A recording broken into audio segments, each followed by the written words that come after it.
Pada akhir tahun 1944, Jepang terdesak oleh sekutu. Karena merasa keberadaannya terancam, maka Jepang pun memberikan janji kemerdekaan kepada Indonesia.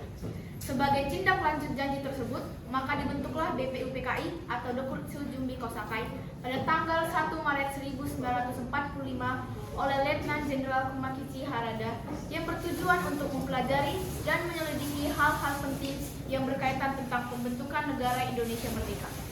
Dr. Rajiman Wijodiningrat dilantik sebagai ketua dan sebagai wakilnya adalah Ichibangase Yoshio yang berasal dari Jepang dan Soroso yang berasal dari Indonesia. BPUPKI pun mengadakan sidang pertama pada tanggal 29 Mei sampai 1 Juni 1945 dengan agenda merumuskan dasar negara Indonesia Merdeka. Sidang pertama bertempat di Gedung Chosanin atau yang kita kenal sekarang sebagai Gedung Pancasila yang dihadiri oleh ketua, wakil, serta anggota BPUPKI yang berjumlah 67 orang. Rajiman, Ichibangase, Soroso beserta para anggota BPUPKI duduk di tempat sidang yang telah tersedia. Rajiman selaku ketua membuka sidang BPUPKI. Assalamualaikum warahmatullahi wabarakatuh. Saudara-saudara sekalian yang hadir di tempat ini, saya Rajiman selaku sebagai ketua pemimpin jalannya sidang ini. Di sebelah saya adalah perwakilan dari Indonesia dan di sebelah saya adalah perwakilan dari Jepang. Adanya kita melakukan sidang ini dengan tujuan untuk mengokohkan landasan dan membangun negara yang sudah kita bangun bersama. Untuk itu, marilah kita mulai sidang kita dengan agenda membahas urusan dasar negara. Selanjutnya, silakan kepada sekalian yang ingin menyumbangkan ide atau gagasannya dalam perumusan dasar negara ini. Saya harap saudara-saudara sekalian ikut berpartisipasi dalam menyumbangkan idenya untuk membangun negara kita ini.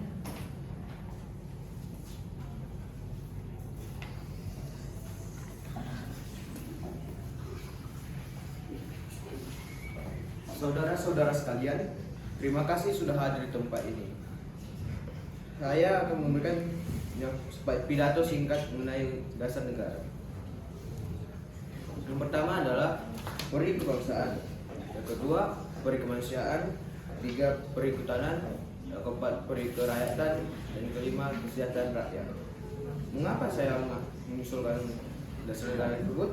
Karena pada dasar negara ada bangsa, yang mana bangsa kita ini peduli dan sama yang mencerminkan sikap berkebangsaan. Kemudian sikap bangsa pula kita yang memegang teguh toleransi dalam beragama. Hal ini merupakan pencerminan dalam peri ketuhanan. Dan rakyat kita ini merupakan rakyat yang suka kebersamaan sehingga menunjukkan kesejahteraan rakyat. Itulah usulan dari saya, mohon dipertimbangkan. Terima kasih.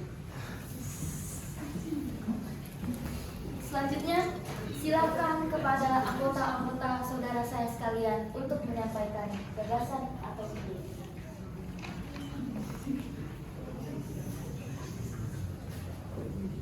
Terima kasih kepada ketua beserta wakil ketua yang sudah memberikan saya kesempatan untuk menyampaikan perancangan saya mengenai dasar negara. Adapun diantaranya 1. Persatuan, 2. Kekeluargaan, 3. Keseimbangan lahir batin, 4. Musyawarah, 5. Keadilan rakyat. Demikian gagasan yang saya sampaikan, mohon untuk dipertimbangkan. Terima kasih. Selanjutnya, saya beri kesempatan untuk anggota-anggota saudara saya sekalian untuk menyampaikan ide atau gagasan. Saya persilahkan.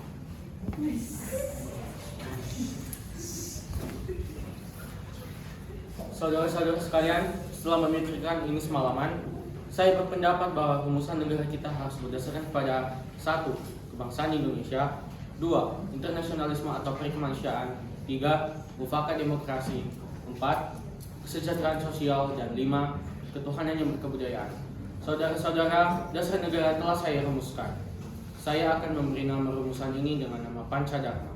Tetapi nama Pancadharma di sini tidak sesuai karena yang sedang kita bahas adalah dasar, bukan kewajiban. Jadi setelah saya mendapat petunjuk dari ahli bahasa, saya akan memberi nama usulan ini dengan Pancasila. Panca yang berarti 5 dan sila yang berarti asas atau dasar negara. Atas 5 dasar negara inilah kita akan membangun negara Indonesia yang kekal, abadi, dan makmur. Inilah rumusan yang saya sampaikan. Terima kasih.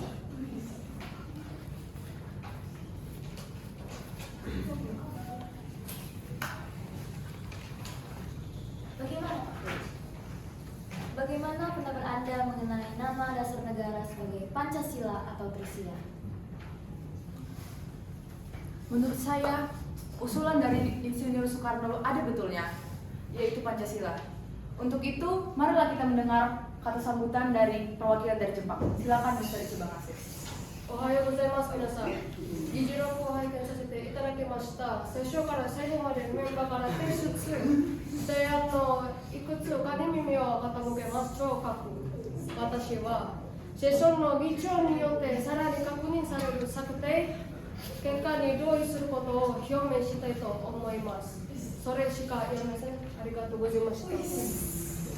Selamat pagi hadirin. Saya menyaksikan jalannya sidang dari awal hingga akhir dan menyimak beberapa usulan yang telah disampaikan oleh para anggota sidang. Saya hanya ingin menyampaikan setuju dengan hasil rumusan tersebut yang selanjutnya lagi akan dipertegas oleh ketua sidang. Hanya itu yang saya dapat katakan. Terima kasih banyak. Terima kasih kepada Mr. Ichibangase atas kata sambutannya sebagai perwakilan dari Jepang. Teman-teman, saudara dan saudara-saudara sekalian, tadi kita sudah mendengar usulan-usulan dasar negara yang sudah diusulkan oleh Insinyur Soekarno, Mr. Supomo, dan Muhammad Yamin. Dan kita sudah menyetuskan Pancasila sebagai nama dasar dari dasar negara. Untuk itu, marilah kita akhiri sidang kita ini. Terima kasih. Sidang BPU PKI pertama pada tanggal 29 Mei sampai 1 Juni 1945 dengan agenda merumuskan dasar negara telah berakhir. Selanjutnya, dasar negara tersebut dibahas dalam sidang yang dilakukan oleh Panitia 9. Sebagai ketua, dipilih Insinyur Soekarno dan anggotanya terdiri dari Dr. Muhammad Hatta, Mr. A. Amaramis, Abdul Kahar Muzakir, Ahmad Subarjo, Mr. Muhammad Yamin, H. Agus Salim, K.H. Wahid Hasim, dan Abi Kusno Joko Suyoso. Panitia 9 menghasilkan sebuah rumusan dasar negara yang terdapat dalam pembukaan Piagam Jakarta. Setelah melaksanakan sidang pertama pada tanggal 29 Mei sampai 1 Juni 1945, anggota BPU PKI melanjutkan sidang kedua yang membahas mengenai rumusan hukum dasar negara.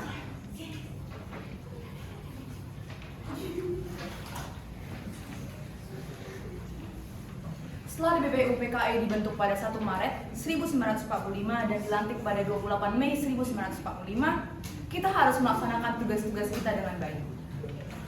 Betul kata Rajiman. Kita harus merumuskan dasar negara dan hukum dasar segera. Ya, seperti usulan asas dasar negara kebangsaan Republik Indonesia oleh Muhammad Yamin pada 29 Mei 1945. Bagaimana isinya Muhammad Yamin? Begini Soekarno, isinya yang pertama adalah peri kebangsaan, yang kedua peri kemanusiaan, yang ketiga peri ketahanan, yang keempat peri kerakyatan, dan yang kelima adalah kesejahteraan rakyat. Lalu Supomo mengusulkan konsep dasar UUD 1945, bukan? Benar, Muhammad Yamin. Saya mengusulkan dasar negara Indonesia yang merdeka, yang isinya 1 persatuan, 2 kekeluargaan, 3 keseimbangan lahir dan batin, 4 musyawarah, 5 keadilan rakyat. Sedangkan saya mengusulkan Pancasila yang isinya nasionalisme atau peri kebangsaan, internasionalisme atau peri kemanusiaan, mufakat atau demokrasi, kesejahteraan sosial, dan ketuhanan yang berkebudayaan. Baiklah, sekarang untuk melanjutkan sidang kedua yang kemarin sempat tertinggal, kita membutuhkan laporan hasil kerja panitia perancang Undang-Undang Dasar yang telah dibentuk pada sidang kedua. Silakan Soekarno. Tentu, panitia telah merumuskan pernyataan Indonesia Merdeka, pembukaan Undang-Undang Dasar, dan batang tubuh Undang-Undang Dasar. Ya, pembukaan UUD diambil dari Piagam Jakarta yang telah dirumuskan oleh Panitia 9 dengan sedikit perubahan. Ya, Aramis. Sedangkan batang tubuh UUD dirumuskan oleh panitia kecil perancang UUD. Benar. Lalu konsep batang tubuh disempurnakan oleh panitia penghalus bahasa. Baik. Panitia perancang UUD telah menjalankan tugas dengan baik. Sekarang, bagaimana keputusan akhir kita? Baiklah, setelah melalui banyaknya pertimbangan yang kita lalui, akhirnya kita selesai untuk merancang hukum dasar beserta pembukanya. Untuk berikutnya, biarlah Jepang yang menentukan. Naskah Undang-Undang Dasar akhirnya diterima dengan bulat dan sah pada sidang BPU PKI yang kedua pada tanggal 17 Juli 1945. Sekian naskah drama sidang BPU PKI yang pertama dan kedua dari kelompok 3. Kami ucapkan terima kasih.